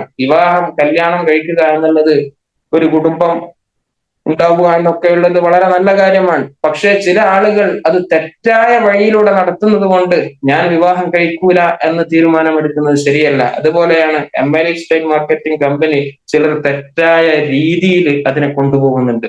അതുകൊണ്ട് അതിലേക്ക് ഞാൻ ഇല്ല എന്ന് പറയുന്നത് ഒരിക്കലും ശരിയല്ല. അപ്പോ നാം ശരിയായ റൂട്ടിൽ ഇത് ചെയ്യുമ്പോൾ നമുക്ക് പ്രയാസമില്ലാതെ തന്നെ, പെയിൻ ഇല്ലാതെ തന്നെ നമുക്ക് കൊണ്ടുപോകാൻ കഴിയും. അതുപോലെ തന്നെ നാം ചെയ്യുന്നത് കേവലം വെറും ഹാർഡ് വർക്ക് മാത്രമല്ല, സ്മാർട്ട് വർക്ക് ആയിട്ട് ചെയ്യണം. അത് പൊതുവെ ലീഡർമാർ എന്ന് പറഞ്ഞാൽ അത് വലിയ റാങ്കിലെത്തിയാലേ ലീഡറാകൂ എന്നൊന്നുമില്ല. എന്റെ കൂടെ കുറഞ്ഞ ആളുകൾ ഉണ്ടെങ്കിൽ ഞാൻ അവർക്ക് ലീഡറാണ്. അപ്പൊ അവർക്ക് ഞാൻ മാതൃകാ പുരുഷനാകണം. എങ്ങനെയൊക്കെ ആകാം, അതുമായി ബന്ധപ്പെട്ട ചില കാര്യങ്ങൾ മാത്രം ഞാൻ പറയാം. ഒരു ലീഡർ ആകുമ്പോ കേവലം നാം ഒരുപാട് ആളുകളെ പിടിക്കുകയല്ല വേണ്ടത്, നമ്മെ ആളുകൾ സ്വീകരിക്കണം. നാം ആളുകളെ അങ്ങോട്ട് പോയി ആളുകളെ ഇങ്ങനെ പിടിക്കുന്നതിന് പകരം ചില കാര്യങ്ങൾ നാം മനസ്സിലാക്കിയാൽ, നമ്മുടെ സ്വഭാവത്തിൽ ചില മാറ്റങ്ങൾ വരുത്തിയാൽ നമ്മെ ആളുകൾ സ്വീകരിക്കും. അത് പലർക്കും, നല്ല ലീഡേഴ്സിനൊക്കെ ഒരുപാട് അനുഭവങ്ങൾ ഉണ്ടാകും. അവർ അങ്ങോട്ട് പറയുന്നതിന്റെ മുമ്പ് അവരിങ്ങോട്ട് പറയുന്നത്, നിങ്ങൾ ഒന്നും പറയണ്ട, ഞാൻ നിങ്ങളെ നിരീക്ഷിക്കുകയായിരുന്നു എന്ന നിലയിൽ ഇങ്ങോട്ടേക്ക് ആളുകൾ വരുന്നു. അതുപോലെ തന്നെ അവരെ നാം നിർബന്ധിച്ച് കൂടെ നിർത്തുകയല്ല വേണ്ടത്, അവർ നമ്മുടെ കൂടെ നിൽക്കും. ഇത് രണ്ടും രണ്ടാണ്. നാം ആളുകളെ നമുക്ക് വേണ്ടി പിടിക്കുകയല്ല, ആളുകൾ നമ്മെ സ്വീകരിക്കുകയാണ്. അതേപോലെ തന്നെ നാം അവരെ നിർബന്ധിച്ച് കൂടെ നിർത്തുകയല്ല, അവർ നമ്മുടെ കൂടെ അവർ നിൽക്കുകയുള്ളൂ. ഇങ്ങനെയാകണമെങ്കിൽ ചില കാര്യങ്ങൾ നാം മനസ്സിലാക്കണം. ലീഡേഴ്സ് എന്നുള്ളത് കൊണ്ട് ഈസി ആയാൽ മാത്രമേ ലീഡർ ആവൂ എന്നില്ല. ഒരു സിൽവർ റാങ്കിലുള്ള ആളാണ് അല്ലെങ്കിൽ സ്റ്റാർ റാങ്കിലുള്ള ആളാണ്, തന്റെ കൂടെ വന്ന ആളുകൾ ഉണ്ടെങ്കിൽ ആ കൂടെ വന്ന ആളുകൾക്ക് ഇദ്ദേഹം ലീഡറാണ്. ഇനി ലീഡർഷിപ്പ് ഇല്ലാത്ത ആളുകളാണെങ്കിൽ അപ്ലൈൻ, സക്സസ്ഫുൾ ആയ ഒരു അപ്ലൈൻ, ഇദ്ദേഹത്തിന്റെ അപ്ലൈൻ ആണ് അവർക്കെല്ലാം കാര്യങ്ങളും പറഞ്ഞു കൊടുക്കേണ്ടത്. ഇനി തനിക്ക് തന്നെ പറയാൻ കഴിയുമെങ്കിൽ, അവരെ കൂടെ നിർത്താൻ കഴിയുമെങ്കിൽ, അവർക്ക് ഏറ്റവും കൂടുതൽ അടുപ്പവും ബന്ധവും ഒക്കെ നിങ്ങളോടാണെങ്കിൽ, നിങ്ങൾ സിൽവർ റാങ്കിലാണ് അല്ലെങ്കിൽ റൂബി റാങ്കിലാണ് അല്ലെങ്കിൽ കോർഡിനേറ്ററിലാണ്, എന്നാൽ നിങ്ങൾ അവരുടെ ലീഡറാണ്. ആ ലീഡേഴ്സിന് ഉണ്ടാകേണ്ട ചില ക്വാളിറ്റി, ഇത് ഞാൻ ഇത്തരം ക്വാളിറ്റി ഉള്ള ആളായത് കൊണ്ടല്ല ഞാൻ പറയുന്നത്, ഞാൻ ഇത് ഏറ്റെടുത്തത് തന്നെ എന്നിൽ ഒരു മാറ്റം വരാൻ വേണ്ടിയാണ്. കൂടെയുള്ളവരിൽ ഒരിക്കലും പ്രതീക്ഷ നഷ്ടപ്പെടുത്തരുത്. പ്രതീക്ഷ നമുക്ക് എപ്പോഴും ഉണ്ടാകണം. ചിലപ്പോൾ അവർ നമ്മുടെ ഈ കമ്പനിയിൽ തുടരുന്നുണ്ടാവില്ല, എന്നാലും നമ്മുടെ അടുത്ത ആളാണ്, ഒരിക്കൽ ഐഡിയ അടിച്ചിരുന്നു, എന്നാലും അവര് നമുക്ക് എപ്പോഴും പ്രതീക്ഷ ഉണ്ടാകണം. പ്രതീക്ഷ ഒരിക്കലും നഷ്ടപ്പെടരുത്. എത്ര വിളിച്ചാലും അവർ ഫോൺ എടുക്കുന്നില്ല. അവർ ഈ കാര്യം പറയുമ്പോ തീരെ നമ്മെ പരിഗണിക്കുന്നില്ല, നമുക്ക് നല്ല പ്രതികരണം നൽകുന്നില്ല, എന്നാൽ പോലും അവരിൽ നാം പ്രതീക്ഷ നഷ്ടപ്പെടുത്തരുത്. ആ പ്രതീക്ഷ നാം എപ്പോഴും നിലനിർത്തണം. ഇത് ഒരു ലീഡറിന് അനിവാര്യമായും ഉണ്ടാകേണ്ട ഗുണമാണ്. അതേപോലെ തന്നെ മറ്റൊരു ഗുണം, ഞാൻ RTC ലീഡറാണ് അല്ലെങ്കിൽ STC ലീഡറാണ്, അതുകൊണ്ട് ഞാൻ ലീഡറാണ് എന്നുള്ള മനോഭാവം പൂർണ്ണമായും ഒഴിവാക്കണം. ഞാൻ സേവകനാണ്. എന്റെ കൂടെയുള്ള ആളുകൾ ITC ലീഡർ ആയാൽ പോലും ബെൽനിസർ പലപ്പോഴും അത് പറയാറുണ്ട്. അപ്പോഴും നാം സേവകരാണ്. നമ്മുടെ കൂടെയുള്ള ആളുകൾക്ക് അവർ എന്ത് ആവശ്യം പറഞ്ഞാലും അവരുടെ പ്രശ്നങ്ങൾ പറഞ്ഞാലും നാം സിസ്റ്റം കീപ്പ് ചെയ്യണം. അതായത് നമ്മുടെ കൂടെ വന്ന ആളുകളെ വളരാൻ നാം അനുവദിക്കണം, എല്ലാറ്റിലും നാം ഇടപെടണം എന്നല്ല പറയുന്നത്. നമ്മുടെ ഈ ബിസിനസ് രംഗത്ത് അല്ലാതെയും ജീവിതത്തിലെ പല വിഷയങ്ങളിലും നമ്മെ വിളിക്കുമ്പോ നാം വലിയ തിരക്കുള്ള ആളാണ്, അല്ലെങ്കിൽ എന്നെ എന്തിനാ അവരെ വിളിക്കുന്നത്, ഞാൻ STC ലീഡറല്ലേ അല്ലെങ്കിൽ ഞാൻ MTC ലീഡറല്ലേ എന്ന നിലയിൽ ഒരു ലീഡർ ഒരിക്കലും ചിന്തിക്കരുത്. അങ്ങനെ ചിന്തിക്കുന്ന ആളുകളുടെ കൂടെ നിൽക്കാൻ കൂടെ വന്ന ആളുകൾക്ക് താല്പര്യം ഉണ്ടാവുകയില്ല. നാം എപ്പോഴും സേവകനാണ്, ഞാൻ അവർക്ക് സേവനം ചെയ്യേണ്ടവനാണ് എന്നുള്ള ചിന്തയാണ് ഒരു ലീഡർക്ക് എപ്പോഴും വേണ്ടത്. ഇത്തരം ലീഡർമാരെ കൂടെ നിൽക്കാനാണ് ആളുകൾക്ക് താല്പര്യം ഉണ്ടാവുക. അതുപോലെ തന്നെ നമ്മുടെ ടീമിൽ പല ആളുകൾ ഉണ്ടാവും. എല്ലാവരും ഒരേ മനോഭാവമുള്ള ആളുകളല്ല. ചിലർക്ക് മീറ്റിങ്ങിലൊന്നൊക്കെ വരാൻ പ്രയാസമുള്ള ആളുകളുണ്ടാവും, പക്ഷെ അവർ നന്നായിട്ട് ചെയ്യുന്ന ആളുകളായിരിക്കും. അവർക്ക് MI ലൈഫിനെ നന്നായിട്ട് അതിൽ നല്ല വിശ്വാസം ഉണ്ടാകും, അതിൽ MI ലൈഫിനോട് വല്ലാത്തൊരു സ്നേഹം ഉണ്ടാകും. പക്ഷെ മീറ്റിങ്ങിലൊന്നും അവർ ചിലപ്പോ എത്തിപ്പെടണമെന്നില്ല. അങ്ങനെ എല്ലാവരും ഒരേ സ്വഭാവക്കാരാകൂല. അപ്പോ ഒരു പിതാവ് മക്കളോട് എങ്ങനെയാണോ പെരുമാറേണ്ടത്, എല്ലാ മക്കളും ഒരുപോലെ ആയിരിക്കില്ല. ചില മക്കൾ വല്ലാത്ത സ്നേഹം പ്രകടിപ്പിക്കുന്ന മക്കൾ ഉണ്ടാകും, ചില മക്കൾ സ്നേഹം പ്രകടിപ്പിക്കൂല, പക്ഷെ ഉള്ളിൽ വല്ലാത്ത സ്നേഹം ഉണ്ടാകും. എന്നാൽ മക്കളോട് എല്ലാരോടും ഒരേപോലെ പെരുമാറാൻ കഴിയണം. ഓരോ മകനും തോന്നണം, എന്റെ ആളാണ്, ഇപ്പൊ മൈ ലൈഫ് സ്റ്റൈൽ എന്റെ ലീഡറാണ്, എന്നെയാണ് വല്ലാതെ പരിഗണന, എന്റെ മാത്രം ലീഡറാണ് എന്ന് നമ്മുടെ ടീമിലുള്ള ഓരോരുത്തർക്കും തോന്നാൻ കഴിയണം. അങ്ങനെ തോന്നുമ്പോഴാണ് നാം യഥാർത്ഥ ലീഡർ ആകുന്നത്. അപ്പൊ നമ്മുടെ ടീമിൽ അത് 1-ലുള്ളവരാണെങ്കിലും 2-ലുള്ള ആളുകളാണെങ്കിലും അവർക്കൊക്കെ മനസ്സിൽ തോന്നണം, എന്റെ ലീഡറാണ്, എന്റെ മാത്രം ലീഡറാണ് എന്ന് ഓരോരുത്തർക്കും നിങ്ങളെ കുറിച്ച് തോന്നുന്നുണ്ടോ, നിങ്ങളാണ് യഥാർത്ഥ ലീഡർ. അതേപോലെ തന്നെ ലീഡർമാർക്ക് നമ്മുടെ കൂടെയുള്ള ആളുകൾക്ക് വല്ല വീഴ്ചയും വന്നു, എന്തെങ്കിലും അവർക്ക് അവരുടെ കാരണങ്ങൾ കൊണ്ട് തന്നെയാണ് എന്തെങ്കിലും പിഴവുകൾ സംഭവിക്കുന്നത്, എന്നാൽ പോലും അത് അവരുടെ പിഴവായിട്ട് നാം പറയരുത്. ആ വീഴ്ച വന്നാൽ അവർക്ക് അനുകൂലമാകുന്ന വിധം കഴിവുകൾ പറയാൻ ശ്രമിക്കണം. ലീഡർമാർ നമ്മുടെ ടീമിലുള്ള ആളുകൾക്ക് എന്തെങ്കിലും അപകടങ്ങൾ വന്നാൽ, എന്തെങ്കിലും പിഴവുകൾ വന്നാൽ, വീഴ്ചകൾ വന്നാൽ അത് അവരുടെ കാരണം കൊണ്ടാണ് ആ വീഴ്ച വന്നത് എന്ന് നാം ഒരിക്കലും സ്ഥാപിക്കരുത്. നമ്മുടെ എന്തെങ്കിലും ഒരു കാരണമായിട്ട് അല്ലെങ്കിൽ അവർക്ക് അനുകൂലമാകുന്ന എന്തെങ്കിലും കഴിവുകൾ പറയാൻ നമുക്ക് ആ നിലയിൽ നാം വളരണം. അതുപോലെ തന്നെ തുടക്കത്തിലെ അവർക്ക് ഒരുപാട് ടാസ്കുകൾ കൊടുക്കരുത്, ലളിതമായ വഴികൾ പറഞ്ഞു കൊടുക്കണം. നാം ചെയ്യുന്ന പണികൾ നമുക്ക് ഹാർഡ് വർക്കായിട്ടും ചെയ്യാം, അതുപോലെ തന്നെ സ്മാർട്ട് വർക്കായിട്ടും ചെയ്യാം. നാം ചെയ്യേണ്ടത് സ്മാർട്ട് വർക്കായിട്ടാണ്. നമുക്ക് ലളിതമായ വഴി നൽകിയിട്ട് തുടക്കത്തിൽ നാം വേണ്ടത് അവരെ ഈ കമ്പനിയെ കുറിച്ച് അവർ നന്നായിട്ട് മനസ്സിലാക്കി കൊടുക്കണം. അത് നാം തന്നെ മനസ്സിലാക്കി കൊടുക്കണമെന്നില്ല, ഇതിന്റെ പ്രോഗ്രാമുകളിൽ അവരെ എത്തിച്ചാൽ മതി, അപ്പൊ അവർക്ക് മനസ്സിലായിക്കൊള്ളും. ഈ കമ്പനിയിലുള്ള വിശ്വാസമാണ് അവരിൽ വളർത്തിയെടുക്കേണ്ടത്. തുടക്കത്തിൽ തന്നെ ഇതെങ്ങനെ ആളുകളെ ഇതിലേക്ക് റിക്രൂട്ട്മെന്റ് ചെയ്യണം എന്നല്ല നാം പഠിപ്പിക്കേണ്ടത്. തുടക്കത്തിൽ അവരെ നാം ഇതിൽ നിലനിർത്താൻ ശ്രമിക്കുക, അവർക്ക് ഈ കമ്പനിയിലുള്ള വിശ്വാസം ഉണ്ടാക്കിയെടുക്കുക. പറഞ്ഞു വന്നത് ഒരുപാട് അവരെ ലൈറ്റ് ആക്കരുത് എന്നല്ല, തുടക്കത്തിൽ അവർക്ക് കമ്പനിയിൽ വിശ്വാസമാണ് വരേണ്ടത്. അതുപോലെ തന്നെ കമ്പനിയോട് സ്നേഹമാണ് അവർക്ക് വരേണ്ടത്. എന്നിട്ടാവാം റിക്രൂട്ട്മെന്റ്. ആ കമ്പനിയോട് സ്നേഹവും കമ്പനിയിലുള്ള വിശ്വാസവും വന്നാൽ നാം പിന്നെ കൂടുതൽ പ്രയാസപ്പെടേണ്ടി വരില്ല, നാം കൂടുതൽ പണിയെടുക്കേണ്ടി വരില്ല, നമ്മുടെ അധ്വാനം കുറയും. പിന്നെ അവര് തന്നെ ആ ഒരു വിശ്വാസത്തിന്റെ പുറത്ത് ആ ഒരു സ്നേഹം കൊണ്ട് കമ്പനിയിൽ അലിഞ്ഞു ചേരും, കമ്പനിയുടെ പ്രൊഡക്റ്റുകൾ എല്ലാം അവർ ഉപയോഗപ്പെടുത്തും. അതുപോലെ തന്നെ നാം നമ്മുടെ അപ്ലൈൻമാരെ അവരെ പരിചയപ്പെടുത്തണം. ഒരു പുതിയ നമ്മിലേക്ക് കടന്നു വന്ന ആളാണ്, അവരെ കമ്പനിയെ കുറിച്ച് പറഞ്ഞു കൊടുത്തു, കമ്പനിയിൽ വിശ്വാസം ഉണ്ടാക്കി, കമ്പനിയോട് നല്ല സ്നേഹമുണ്ടാക്കി, മതിപ്പുണ്ടാക്കി. അതേപോലെ തന്നെ നമ്മുടെ അപ്ലൈൻമാർ ആരൊക്കെയാണ് എന്നും അവരോട് പറഞ്ഞു കൊടുക്കണം. ഇതെന്തുകൊണ്ട് എന്ന് വെച്ചാൽ ചിലപ്പോൾ നമ്മെ അവർക്ക് ലഭിച്ചില്ല, എന്തോ അത്യാവശ്യത്തിന് നമ്മെ ബന്ധപ്പെട്ടു, അവർക്ക് നാം എവിടെയോ ആണ്, നമുക്ക് കൃത്യമായി പ്രതികരിക്കാനോ അല്ലെങ്കിൽ വാട്സപ്പിൽ പറഞ്ഞതിന് മറുപടി കൊടുക്കാനോ നമുക്ക് കഴിഞ്ഞില്ല. എന്നാൽ അവർക്ക് ആ സമയത്ത് ബന്ധപ്പെടാൻ ഇന്ന ആളുണ്ട് എന്നുള്ള തോന്നൽ അവരിൽ ഉണ്ടാകണം. അത് അവർക്ക് വലിയൊരു ആശ്വാസമാണ്. അപ്പൊ ഞാൻ ഇല്ലെങ്കിലും എന്റെ അപ്ലൈനെ ഞാൻ പരിചയപ്പെടുത്തി കൊടുത്താൽ അവർ ആ അപ്ലൈനെ ബന്ധപ്പെട്ടുകൊള്ളും. അപ്ലൈന് മനസ്സിലാകും ഇത് എന്റെ ഇന്നാളുടെ ഡിസ്ട്രിബ്യൂട്ടറാണ്, അപ്ലൈൻ കൈകാര്യം ചെയ്യും. അപ്പോ ഞാൻ ലീഡർ എന്നുള്ള നിലയിൽ എന്റെ അപ്ലൈനെയും എന്റെ തുടക്കക്കാരായ അല്ലെങ്കിൽ എന്റെ ഡിസ്ട്രിബ്യൂട്ടർമാർ അറിയണം, എന്റെ അപ്ലൈന്മാരെയും അറിഞ്ഞവരായിരിക്കണം എന്റെ ലീഡർമാർ. അതുപോലെ തന്നെ നാം ഒരു കാര്യം ചെയ്യുമ്പോ അത് എന്തിനാണ് ഇങ്ങനെ ചെയ്യുന്നത് എന്ന് കൂടി അവർക്ക് പറഞ്ഞു കൊടുത്താൽ അവർക്ക് കൂടുതൽ ആശ്വാസം ഉണ്ടാകും. അവർ വലിയ ചേഞ്ചാണ് ഇതിലൂടെ അവരുടെ ജീവിതത്തിൽ ഉണ്ടാകുന്നത്. അവരൊരിക്കലും കേൾക്കാത്ത അല്ലെങ്കിൽ ഇതുവരെ അവരുടെ സമൂഹത്തിൽ നിന്നോ സാഹചര്യത്തിൽ നിന്നോ ഒരിക്കലും അനുകൂലമല്ലാത്ത ഒന്നിലേക്കാണ് അവർ എത്തിപ്പെട്ടത്. അതുകൊണ്ട് അവർ ചെയ്യുന്ന കാര്യം, നാം ഒരു കാര്യം ചെയ്യുമ്പോൾ അത് എന്തിനാണ് ഇങ്ങനെ ചെയ്യുന്നത്, ഈ രീതിയിൽ എന്തിനു ചെയ്യുന്നു എന്നും കൂടി അവർക്ക് പറഞ്ഞു കൊടുക്കുമ്പോഴാണ് അവർക്ക് ചെയ്യാൻ കൂടുതൽ ആശ്വാസവും എളുപ്പവും ഉണ്ടാവുക. പിന്നെ മറ്റൊരു കാര്യം, പല വലിയ വലിയ നെഗറ്റീവുകളും പലപ്പോഴും നാം കേൾക്കേണ്ടി വന്നേക്കാം. ചിലപ്പോൾ നമ്മെ വല്ലാതെ ഇകഴ്ത്തിയേക്കാം, നമ്മെ താഴ്ത്തിയേക്കാം. ഒരിക്കലും നാം തീരുമാനിക്കാതെ നമുക്ക് നമ്മെ തളർത്താൻ കഴിയില്ല. ഞാൻ തളരണമെങ്കിൽ എന്റെ കൂടി സമ്മതം വേണം. എന്നെ ഈ ലോകത്തെ ഒരാൾക്കും തളർത്താൻ കഴിയൂല എന്റെ സമ്മതം ഇല്ലാതെ.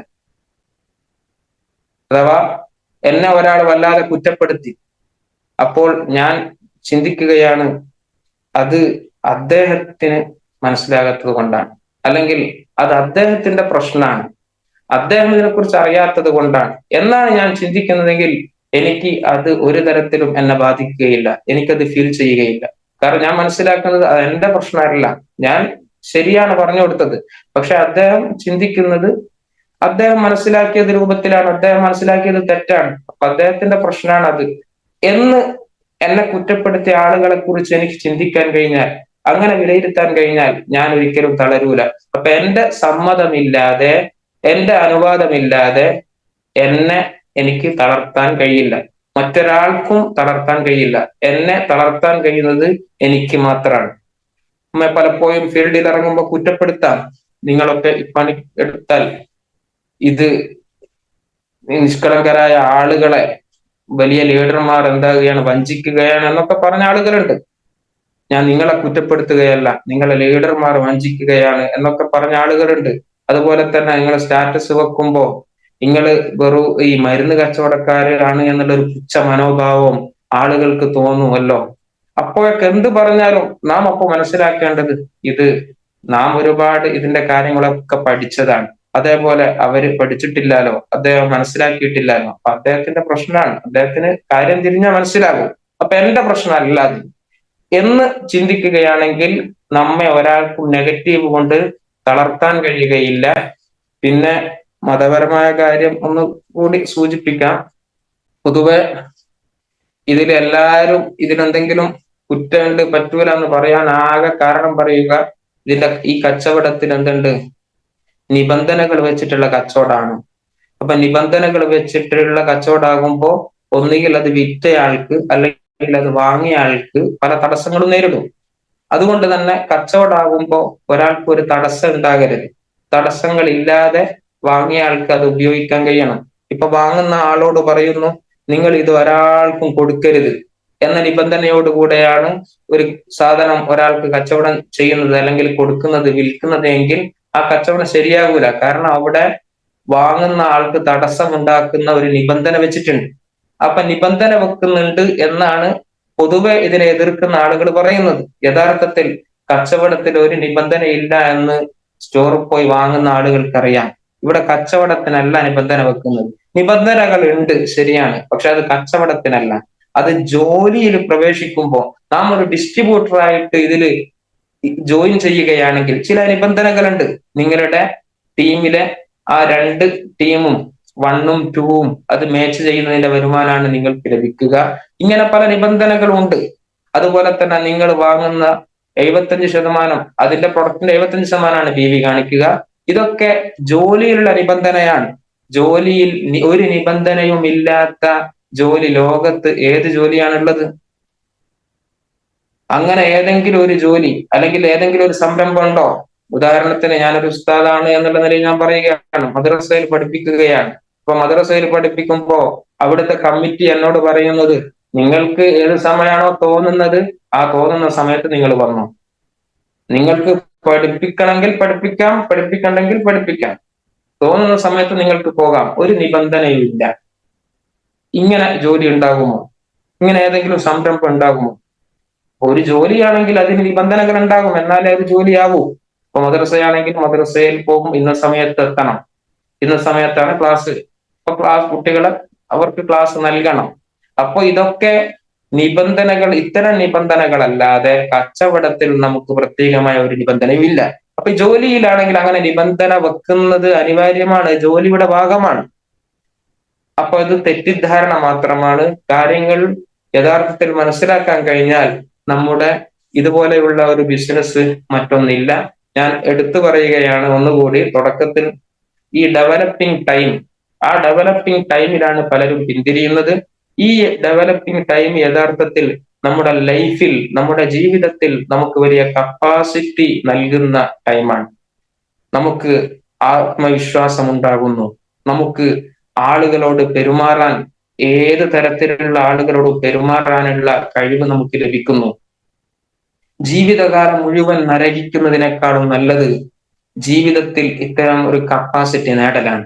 ഒരു പണവും സമ്പാദിച്ചില്ലെങ്കിലും നമ്മുടെ ജീവിതത്തിൽ നല്ല ആത്മവിശ്വാസവും ആളുകളോട് എങ്ങനെ പെരുമാറണം എന്നൊക്കെ നമുക്ക് പഠിച്ചാൽ അത് തന്നെയാണ് ഏറ്റവും വലിയ മൂല്യം. പണത്തെക്കാളും വലുത് അതാണ്. അപ്പൊ ഈ ഒരു കപ്പാസിറ്റി നമുക്ക് മറ്റൊരു ബിസിനസ്സിൽ നിന്നും നേടാൻ കഴിയില്ല. നമുക്ക് ഇതിലൂടെ ലഭിക്കുന്ന ട്രെയിനിങ്, അത് ഈ നാം നൽകുന്ന പണത്തിന് ഒരു സ്ഥലത്ത് വെച്ചും അതുപോലെയുള്ള ട്രെയിനിങ് ലഭിക്കുകയില്ല. നിങ്ങൾ അന്വേഷിച്ചാൽ നിങ്ങൾക്ക് മനസ്സിലാകും. അതുപോലെയുള്ള ട്രെയിനിങ് കോഴിക്കോട് വെച്ചും മറ്റു പല സ്ഥലത്തും നടക്കുന്നുണ്ട്. വലിയ വലിയ ഫീസാണ്. 30,000 50,000 ഒക്കെ കൊടുത്തിട്ടാണ് പലരും അത്തരം ട്രെയിനിങ്ങിൽ അറ്റൻഡ് ചെയ്യുന്നത്. അതുകൊണ്ട് തന്നെ നമുക്ക് ജീവിതത്തിൽ പവർ, നല്ല കപ്പാസിറ്റി ഈ ഡെവലപ്പിംഗ് ടൈമിലൂടെ ലഭിക്കുന്നു. അതേപോലെ തന്നെ നമ്മുടെ MI എന്നുള്ള ആ ചിഹ്നം, ആ എംബ്ലം, അത് തന്നെയാണ് ഇതിന്റെ വളർച്ചയുടെ ഗ്രാഫ്. തുടക്കത്തിൽ വല്ലാത്ത ആവേശമായിരിക്കും. ഓരോ പ്രൊഡക്റ്റുകളും എങ്ങനെയാണ് എന്ന് അറിയാൻ വല്ലാത്ത ജിജ്ഞാസ ഉണ്ടാകും. പ്രൊഡക്റ്റുകൾ ഓരോന്നും വാങ്ങും, ആളുകൾക്ക് കൊടുക്കാൻ വല്ലാത്ത ആവേശം ഉണ്ടാകും, അങ്ങനെ കയറും. പിന്നെ നമ്മുടെ കൂടെ വന്ന ഒന്നോ രണ്ടോ ആളുകൾ അവർ മറ്റുള്ളവരോട് പറഞ്ഞു കൊടുക്കുമ്പോഴൊക്കെ അല്പം നിരാശ ഉണ്ടാകും. അങ്ങനെ ബിസിനസ് ഒക്കെ കുറയും, വരുമാനം കുറയും, ഒന്ന് താഴോട്ട് പോകും. അപ്പൊ നമുക്ക് തോന്നും ഇത് എനിക്ക് നടക്കൂല. ആ സമയത്ത് പിടിച്ചു നിന്നാൽ വീണ്ടും അവരിലൂടെ കുറച്ച് ആളുകൾ വീണ്ടും വരും. അങ്ങനെ കുറച്ചൊക്കെ ടീം നമുക്ക് സെറ്റായി വന്ന് അല്പം കച്ചവടമൊക്കെ കൂടി വീണ്ടും കയറും. വീണ്ടും പുതിയ ഡ്യൂപ്ലിക്കേഷൻ നടക്കുമ്പോൾ അവരിലൂടെ വീണ്ടും ആളുകളിലേക്ക് പോകുമ്പോൾ വീണ്ടും ഒന്ന് താഴും. അപ്പോഴാണ് പലരും വിട്ടുപോകുന്നത്. പലരും ഇത് ഞാൻ 2-3 കൊല്ലായല്ലോ, എനിക്ക് വലിയ മാറ്റമൊന്നും വന്നിട്ടില്ലല്ലോ, അവിടെ വെച്ചാണ് പലരും നിർത്തുന്നത്. ആ സമയത്ത് നാം ചിന്തിക്കേണ്ടത്, നാം ഇത് യഥാർത്ഥത്തിൽ താഴോട്ടേക്കല്ല പോയത്. ഇതിലൂടെ നമുക്ക് ഒരുപാട് മാറ്റങ്ങൾ ഇത്രയും കാലം ഉണ്ടായിട്ടുണ്ട്. 3 കൊല്ലാണെങ്കിൽ ഈ 3 കൊല്ലത്തെ എക്സ്പീരിയൻസ് എനിക്ക് പുതുതായി വന്നതാണ്. ഇതെനിക്ക് മുമ്പ് ഉണ്ടായിരുന്നില്ല. ഈ 3 കൊല്ലത്തെ എക്സ്പീരിയൻസ് എനിക്ക് വലിയ ലാഭമാണ്. ഒരു പൈസയും ചിലപ്പോ കിട്ടിയ പൈസയൊക്കെ പലതിനും ആയി ചെലവഴിച്ചിട്ടുണ്ടാകും. ചിലപ്പോൾ ട്രെയിനിങ്ങിന് കൊടുത്തിട്ടും മറ്റൊക്കെ നോക്കുകയാണെങ്കിൽ ചിലപ്പോൾ ഒന്നും കൂടുതലായിട്ട് ലഭിച്ചിട്ടുണ്ടാവുകയില്ല. ആകെ കിട്ടിയ പൈസ എടുത്തു നോക്കുമ്പോൾ അത് സ്വന്തം ഉപയോഗിച്ച പ്രൊഡക്റ്റുകൾ, അതുപോലെ തന്നെ അറ്റൻഡ് ചെയ്ത ട്രെയിനിങ്ങുകൾ, അതിനൊക്കെ നോക്കുമ്പോൾ ചിലപ്പോൾ ഒരു പൈസയും ലാഭമായിട്ട് ഉണ്ടാവുകയില്ല. എന്നാലും അവിടെ നമുക്ക് ലഭിച്ചത് നമുക്ക് ഇതുവരെയുള്ള എക്സ്പീരിയൻസ് ആണ്. അതുപോലെ തന്നെ നമുക്ക് നമ്മുടെ കൂടെ വന്ന ആളുകളാണ്. അതൊക്കെ നമുക്ക് ലഭിച്ച ലാഭമാണ്. ഇത് തന്നെയാണ് ഇതിന്റെ രീതി. ഈ ഡെവലപ്പിംഗ് ടൈമിൽ പണത്തിനല്ല നാം പ്രാധാന്യം കൊടുക്കേണ്ടത്. നമ്മുടെ ലൈഫിൽ വന്ന ആ ഒരു കപ്പാസിറ്റി, ലൈഫിൽ വന്ന മാറ്റങ്ങൾ, ആ കോൺഫിഡന്റ്, അതിനാണ് നാം വാല്യൂ കൊടുക്കേണ്ടത്. അതുപോലെ തന്നെ ഇതിലേക്ക് കടന്നു വരുന്ന ആളുകളെ ഒക്കെ നാം ആ നിലയിൽ കാണാൻ കഴിയണം. അവർ വലിയൊരു മാറ്റമാണ് ഇതിലൂടെ വന്നത്. അതുകൊണ്ട് തന്നെ ചിലപ്പോ അവർ ചിരിക്കുന്നുണ്ടാകും, എന്നാലും ഉള്ളിൽ അവർക്ക് പല ആകുലതകൾ, പല പ്രയാസങ്ങളും മനസ്സിലുണ്ടാകും. അതുകൊണ്ട് തന്നെ അല്പം സാവധാനം, അല്പം ക്ഷമ ഇതിൽ അത്യാവശ്യമാണ്. സംതൃപ്തി പെട്ടെന്ന് ലഭിക്കുന്ന ബിസിനസ് അല്ല ഇത്. ഇതിന്റെ നെറ്റ്വർക്കിംഗ് മാർക്കറ്റിംഗിൽ ആധികാരികമായി പറയാൻ കഴിയുന്ന ആളുകളൊക്കെ പറയുന്നത് ശരാശരി ഒരു 5 വർഷമെങ്കിലും ഇതിന്റെ ഈ ഡെവലപ്പിംഗ് പീരീഡ് അതിന് സമയമെടുക്കുമെന്നാണ്. പണം മാത്രം ലക്ഷ്യമാക്കി പ്രവർത്തിക്കുന്ന ആളുകൾക്ക് ഇതിൽ വിജയിക്കാൻ കഴിയില്ല. പണത്തിനല്ല ഇവിടെ പ്രാധാന്യം. പണം ലഭിക്കും, പക്ഷെ പണം ലഭിക്കുമ്പോൾ അത് വല്ലാത്ത ലഭിക്കൽ തന്നെയാണ്. അത് വല്ലാത്ത ഒരു സ്വാതന്ത്ര്യം, സാമ്പത്തിക സ്വാതന്ത്ര്യവും സമയ സ്വാതന്ത്ര്യവും ഒക്കെ ലഭിക്കുന്ന സന്ദർഭമാണ്. പക്ഷെ അതുവരെ നാം കാത്തു നിൽക്കാൻ നമുക്ക് കഴിയണം. നല്ല എഡ്യൂക്കേഷൻ നൽകുന്ന, അതുപോലെ തന്നെ നമ്മെ ബിൽഡ് ചെയ്യാൻ സഹായിക്കുന്ന കമ്പനിയാണ് യഥാർത്ഥ കമ്പനി. പണത്തിൽ ഫോക്കസ് ചെയ്യുന്ന കമ്പനി അത് യഥാർത്ഥ കമ്പനി അല്ല. നമ്മെ എത്ര നെഗറ്റീവ് പറഞ്ഞാലും സമയമായിട്ടുണ്ട്, ഞാൻ അവസാനിപ്പിക്കുകയാണ്.